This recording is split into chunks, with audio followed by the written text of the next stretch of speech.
Today we're checking out Gibson Acoustic Guitars, cheap versus expensive. Stick around.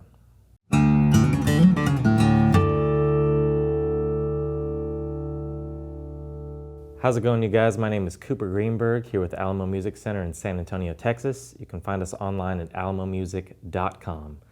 Like I said, today we are checking out the Gibson Acoustic Guitar installment of our cheap versus expensive series. If you've seen all of our previous videos, you know that I really like to do these ones. So, I'm a big fan of Gibson Acoustic Guitars. Gonna be fun to check these ones out. We have the G-45 Studio and a Southern Jumbo, which is just something kind of cool and a little more special than the regular J-45. So we're gonna break it down into the specs of each of these guitars, but also kind of use this as somewhat of a farewell to the G-45 Studio and G-45 Standard acoustic guitars because they are discontinued. So there will be other, offerings from Gibson that are kind of in the same vein. Obviously, they already have the J-45 Studio Walnut, I believe, and that's basically this guitar. I mean, this is a J-45 body with walnut back and sides. So I think that this guitar was probably stepping on some toes in the modern line. But we're gonna talk about this one first, and then we'll get to the Southern Jumbo. Like I said, this is the G-45 Studio. They do have a standard as well, or they did, because again, discontinued. But the G-45 line was super cool when it came out. It has not been available for that long at all. But kind of the goal here is to give an affordable option for an all solid wood Gibson guitar.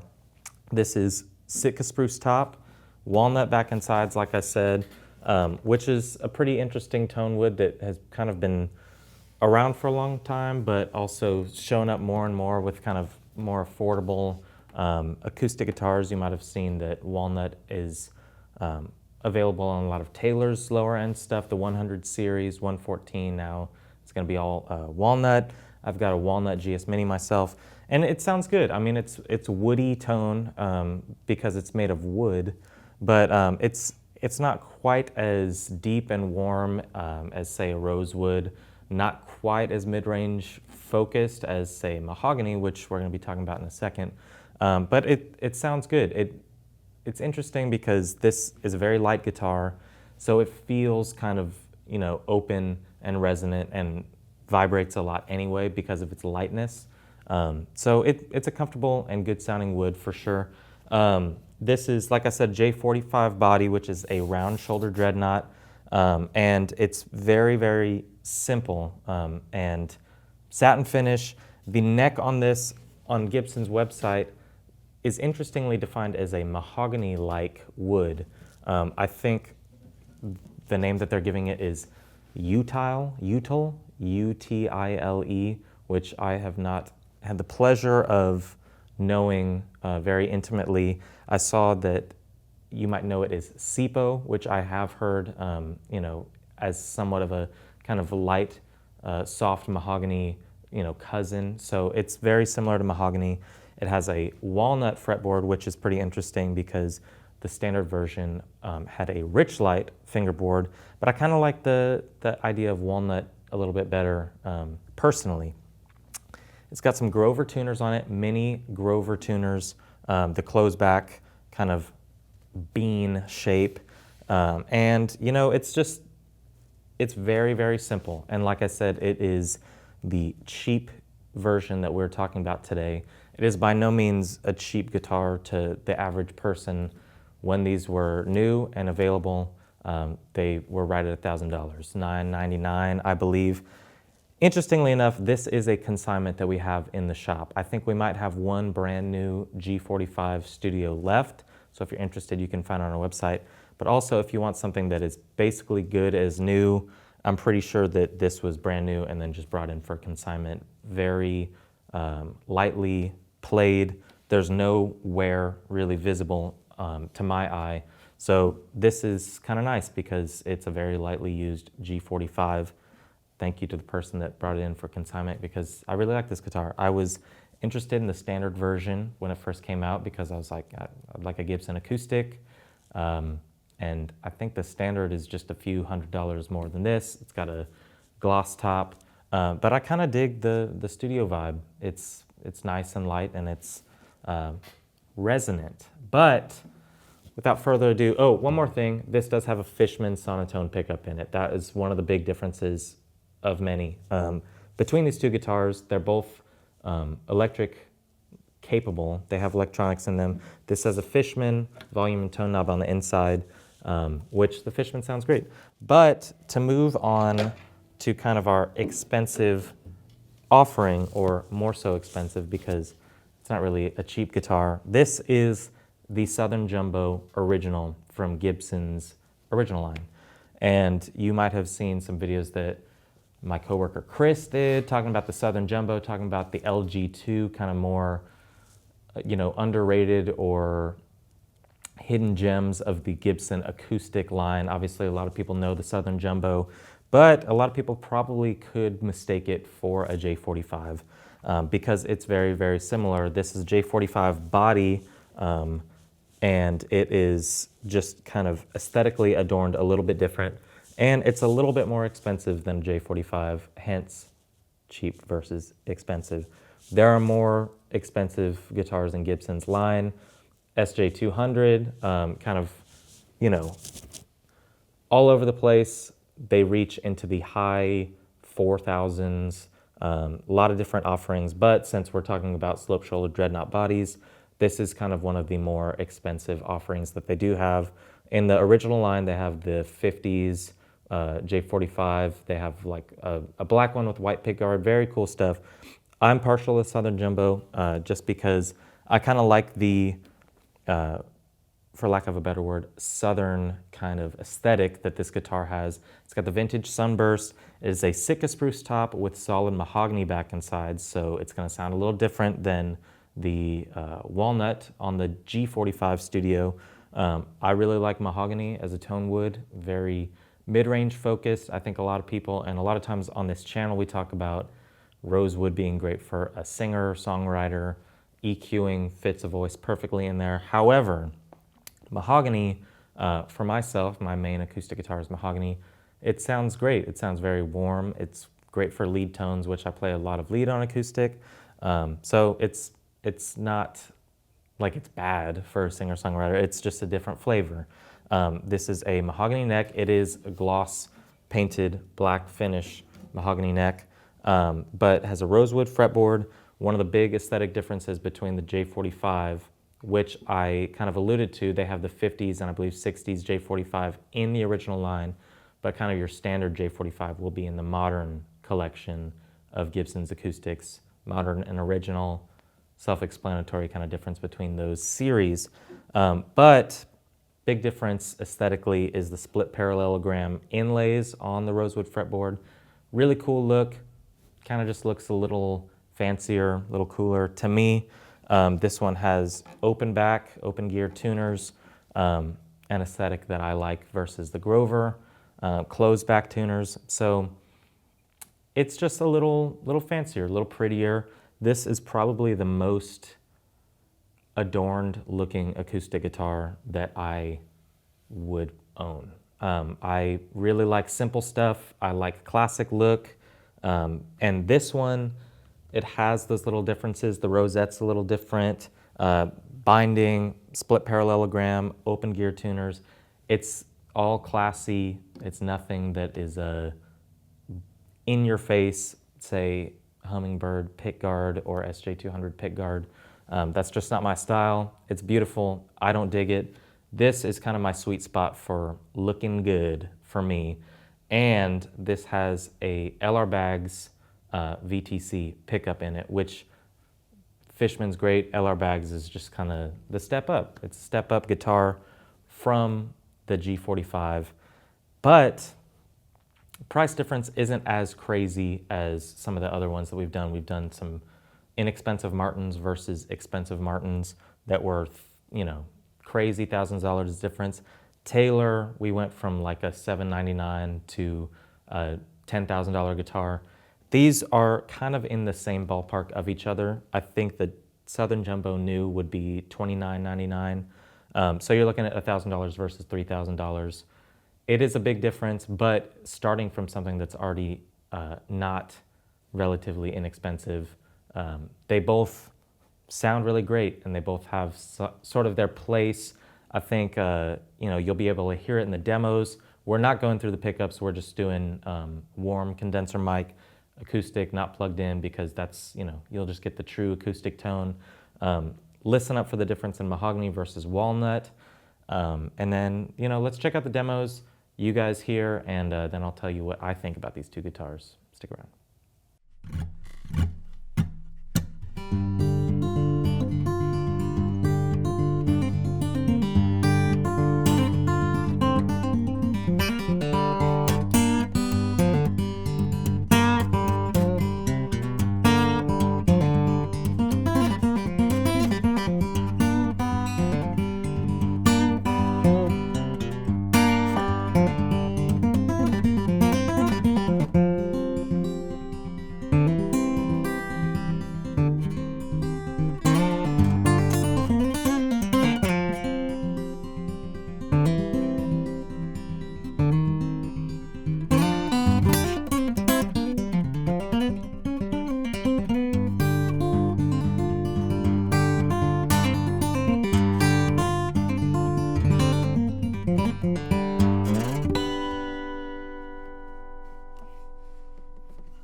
there you have it, you guys. There's a little sound sample from the G-45 Studio and the Southern Jumbo Original. Both Gibson acoustic guitars, both slope shoulder dreadnoughts.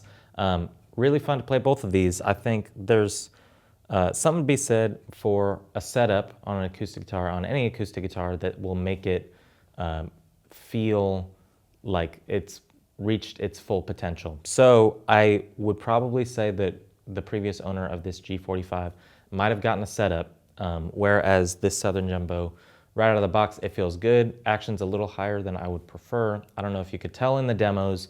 I was kind of playing a little freer maybe on this one, but I would attribute it to the setup and also just the inherent quality of a $1,000 acoustic guitar. I mean, you really shouldn't be paying that much money for something that's not going to perform well. This is a great guitar. I would advise you, if you do like the vibe of this guitar, check out the G-45 Studio. It's going to be very, very similar.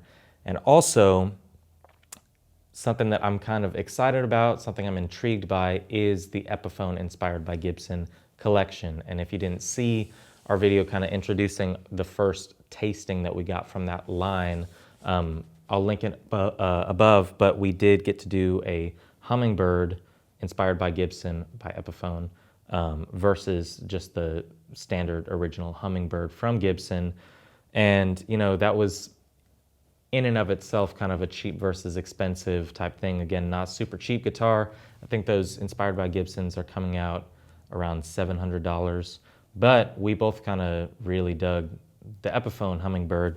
So I'll be eager to get in the inspired by Gibson J45 because that is also in the lineup. And we've just, been waiting on them. But when we do get them in, you know that we're going to do a comparison. I might say that if you want to spend a little bit less than this, that Epiphone, I can already kind of guess, will probably take you there. That they are, from what we've seen with the Hummingbird, super high quality, really cool Epiphone guitars. For me, however, usually, like in the past, we've talked about in Taylor's lineup, we did a 114 versus a PS14, and I was kind of championing the 314 or something more in the middle of those two. With Gibson, I feel a little bit differently. I really like the sound of their higher-end acoustic guitars. I think that it's kind of an acquired taste. It almost sounds purposefully muted, a little dead. I say those terms in a very endearing way because I really like that sound from an acoustic. Part of that tone for me comes a lot from strings, so I take Martin Retros and I kind of put them on all my acoustics, and it will give you that like not grating, super heavy-duty chime, which I kind of feels a little annoying to me sometimes with acoustics. This guitar is a little bit brighter to my ears and hopefully to yours through those demos. I think that has a lot to do with the walnut versus the mahogany. But Gibson Acoustic is kind of one brand that I would say I would go for the more expensive one. I think that they make a great guitar, and if you want that Gibson tone, you might as well go all in and get a J45 standard or get a Southern Jumbo. I do think that the pricing of some of the SJs, Hummingbirds, a little exorbitant for my taste. They're a little more adorned, but I think for something like a dreadnought, it's really hard to go wrong, round shoulder dreadnought, with like a Southern Jumbo or J45. I think that what I assume, the Epiphone version of the J45 would probably be a better deal than going for like a J45 Studio or a G45 Studio. That's not to say that this is not a great guitar, but if you want to spend a little bit less, you'll probably get something of great quality. It's not made in the United States. It's not going to have solid wood on the back and sides. But if you want the J45, I'd say go all in or get something that is going to cost you a little bit less and probably be of similar quality. I could get flack for saying that a Chinese-made Epiphone is going to be of similar quality because the build quality is not going to be there. But I like the Epiphone stuff. I like this guitar as well, but it wasn't singing to me. So hopefully I'm not offending anybody by saying that. We've done some versions of this series where we just look like jerks. We look like purists that are trying to get you to buy the more expensive one. I can wholeheartedly recommend this to anybody that really digs the sound. It's not the one for me, but my recommendation would be save up a little bit longer or just go get that phone because it's great. Other brands, like I said, the middle ground might be the Goldilocks. This is not my Goldilocks. Anyway, I hope that you dig the sounds of these guitars. If you want to learn more about them, you can find them on alamomusic.com. You can not shot. That's an Indian food. Really good stuff. But if you want to chat and maybe over some chat, bring it in. You can talk with our salesman, answer any in-depth questions. I hope that I kind of covered most of the ground, but if you want more in-depth info, chat with one of our salesmen, check it out online. And if you enjoyed the video, please subscribe to the channel. I'm trying to hit 100,000 subscribers, and we're getting there at a pretty good rate. So thank you guys for your support, and we will see you next time.